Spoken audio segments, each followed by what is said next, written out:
Nessa aula a gente vai abordar a classificação das correntes elétricas terapêuticas, não só quanto ao fluxo, como foi comentado em aula anterior, mas também quanto à forma, quanto à simetria, quanto à distribuição de carga. Vamos também falar sobre os parâmetros essenciais e a interpretação gráfica desses parâmetros essenciais. Então, quando a gente comenta sobre parâmetros essenciais, nós temos três que precisam ser apresentados.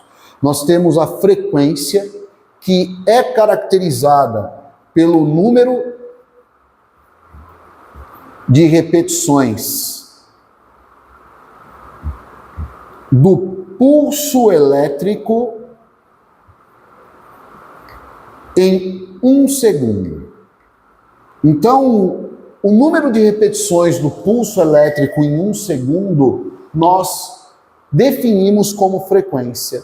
E aqui no Brasil, a frequência ela tem uma unidade de medida em Hertz. Então, no Brasil, a unidade de medida é o Hertz.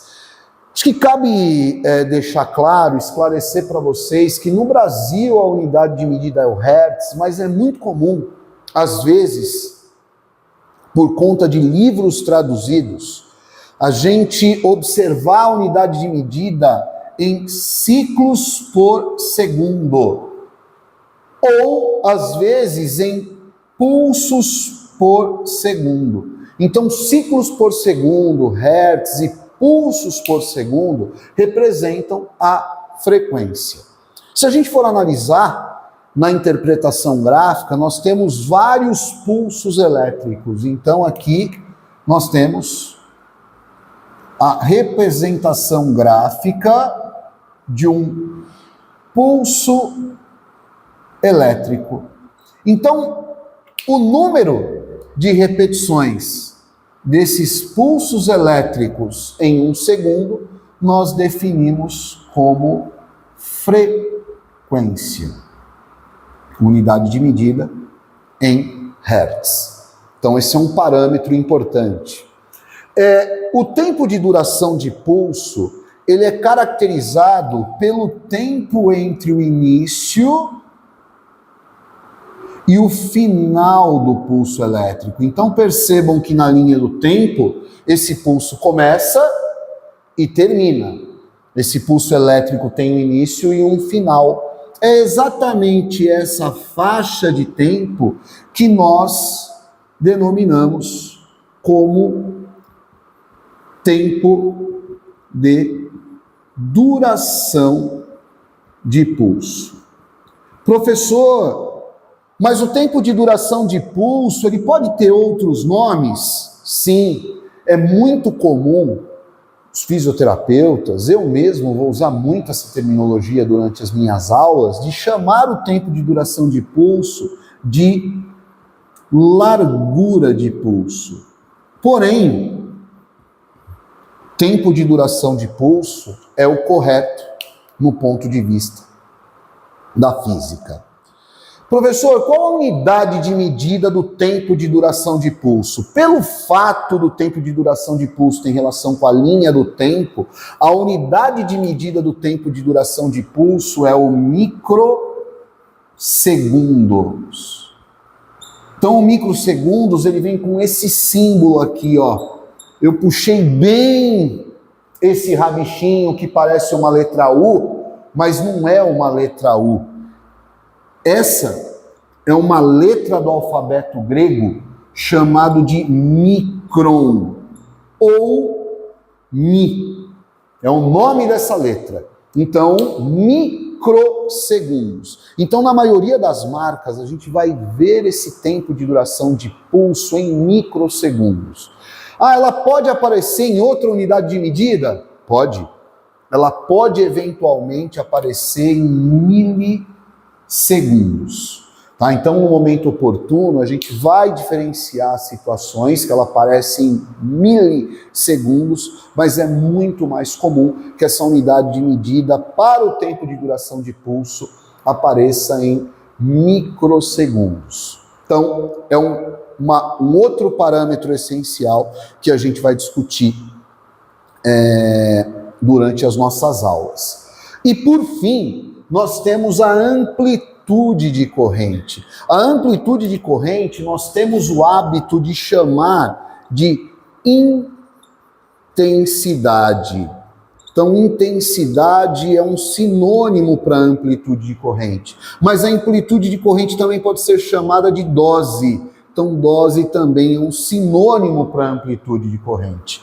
Porém, o correto, no ponto de vista de conceito físico, é amplitude de corrente, tá? Então, a unidade de medida de amplitude de corrente é o miliampere. Então, olha só que interessante, né? Nós temos aqui a descrição dos parâmetros essenciais e aqui a ideia é mostrar a interpretação gráfica, né,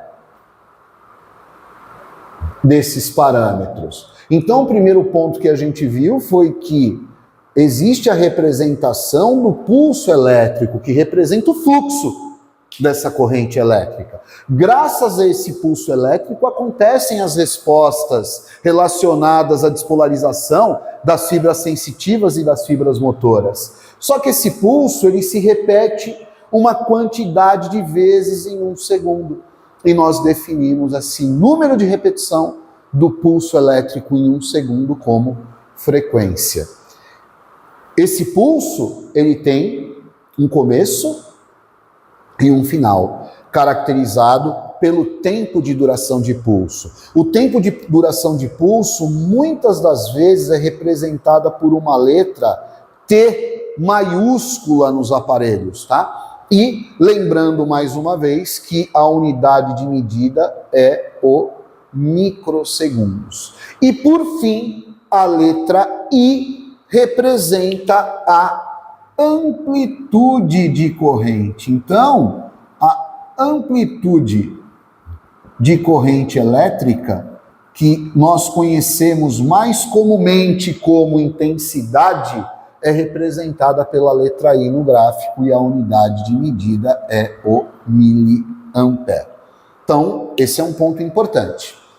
A partir dessa informação, a gente consegue discutir um pouquinho as questões de outras classificações. Então, só retomando, né, quanto ao fluxo, nós classificamos as correntes em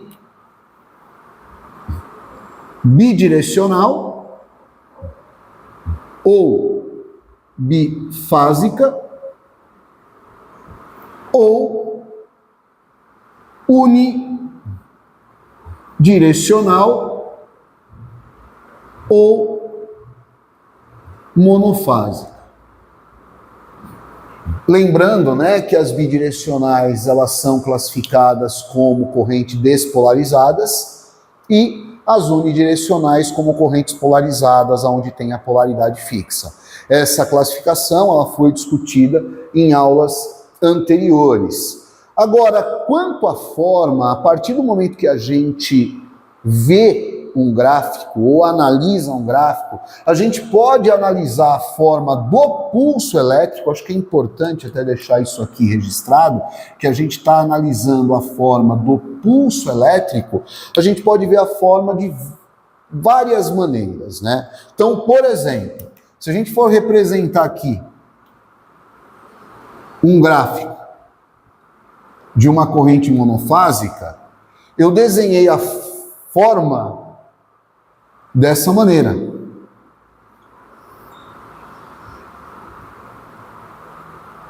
Desenhei a forma dessa maneira. Vou colocar ela invertida aqui, ó. Eu poderia ter desenhado a forma dessa maneira, ou eu poderia ter desenhado a forma desta maneira.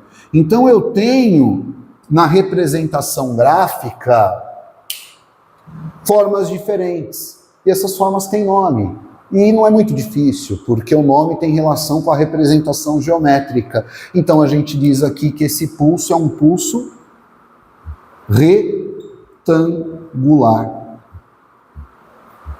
Esse pulso, ele é um pulso triangular. Mas como o pulso triangular, ele cresce e desce de uma vez, ó, percebam que ele cresce e desce de uma vez, é comum a gente chamar esse pulso de exponencial. Então, formato triangular, formato exponencial. Esse pulso, ele tem vários nomes. Senoidal, senoide, sinusal, que tem forma de sino, semicírculo. Vou colocar um aqui. Vou colocar como senoide ou senoidal, porque senoidal, forma de sino, mas ele também pode ser chamado de sinusal, tá? Ou outros nomes, como eu comentei com vocês. E esse pulso é um pulso quadrático. Quadrático. Putz, várias perguntas poderiam surgir em relação a isso. Primeira pergunta que poderia surgir, tem um impacto clínico importante? Geralmente não, tá? Mas um pulso triangular, por exemplo, né, é característico de uma corrente farádica. Depois a gente vai estudar essas correntes separadamente. Então vocês vão perceber que a corrente farádica é triangular. O pulso senoidal é característico de uma corrente diadinâmicas de Bernard. Então, também a gente vai estar discutindo isso em breve. Tem uma corrente monofásica chamada ultricitante, que tem o pulso retangular. Então, dependendo, né, do tipo de corrente, esse formato ele pode mudar. Aí eu fiz aqui uma figura, uma representação esquemática, mostrando na área 1 um pulso retangular, na área 2 um pulso senoide e na área 3 um pulso triangular. Então, se a gente fosse levar em consideração, tá, que a base, né, valor 1 e o lado aqui também valor 1, a gente teria no pulso quadrático ou no pulso retangular uma área maior, mais corrente elétrica, né? Então, por exemplo, teria aqui um valor de 1. O 2, por ter um pulso senoide, ele ocupa uma área intermediária, vamos dizer assim, né? Então representaria 0,79 dessa área. E a área 3, que é a triangular, que representa uma área menor, representaria metade, né, da retangular. A triangular, por ter esse formato, a gente poderia dizer que ela tem uma tendência em acomodar mais facilmente, né? Existe uma tendência do paciente se acostumar com um pouco mais de facilidade, tá? Mas clinicamente não tem grandes implicações, pelo menos por enquanto. É uma relação mesmo do formato quanto ao tipo, né, de corrente elétrica que a gente vai discutir em próximas aulas. Então acho que é um ponto aí para levar em consideração. Se eu classifico quanto à forma, eu posso também classificar quanto à simetria. Então, isso é importante, porque, olha só, eu posso ter pulsos de formatos iguais na fase positiva e na fase negativa. Então, se ele tem formatos iguais, é um pulso simétrico. Por exemplo, senoide em cima, senoide embaixo. Simétrico também. Então eu tenho aqui simétrico, simétrico. E eu posso ter formas diferentes, por exemplo, retangular em cima e exponencial embaixo, como eu fiz aqui. Retangular em cima, exponencial embaixo. E aí eu tenho pulsos assimétricos. Então, só para ficar registrado aqui, ó, vou pôr um S para não poluir demais a lousa. Simétrico, retangular em cima e embaixo. Simétrico, senoidal em cima e embaixo. E assimétrico, retangular em cima e exponencial embaixo. E, por fim, nós temos uma classificação quanto à distribuição de cargas. Vou pedir para vocês prestarem bastante atenção aqui, porque existe uma tendência em a gente confundir a simetria e a distribuição de cargas, tá? Então é importante que vocês entendam isso. Imagine que eu tenho aqui, ó, é retangular e retangular. Então é simétrico quanto à simetria.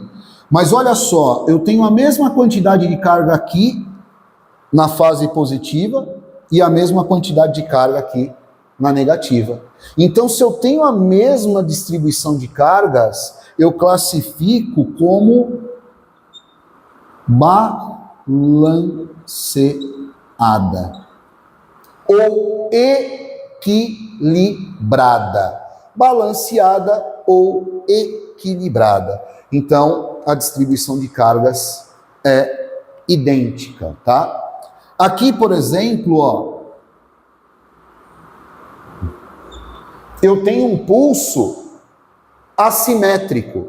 Ele é retangular em cima e exponencial embaixo, mas a quantidade de carga é a mesma. Eu tenho uma quantidade X em cima e X embaixo. Então, ela também é classificada como balanceada ou equilibrada. Agora, a partir do momento que essa distribuição de carga ela for caracterizada por um valor diferente, ou seja, aqui eu tenho um valor X na fase positiva e na fase negativa um valor menor que X, está muito claro no esquema que a carga é menor na fase de baixo, eu tenho aqui uma distribuição de cargas não balanceada ou desbalanceada ou desequilibrada. Então existem alguns sinônimos, tá? Vocês poderiam perguntar para mim o seguinte: mas professor, como que eu consigo ver toda essa classificação?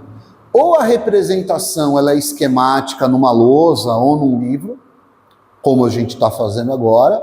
Porém, se você quiser ter uma noção real desse formato e dessa distribuição, existe um aparelho usado em engenharia elétrica chamado de osciloscópio. Então, pelo osciloscópio você consegue visualizar, né, todos esses formatos, todos esses parâmetros. A gente vai fazer um vídeo, tá, com uma aula mostrando no osciloscópio esses tipos, né, de correntes, para vocês terem essa percepção, entenderem o que é o osciloscópio e como funciona.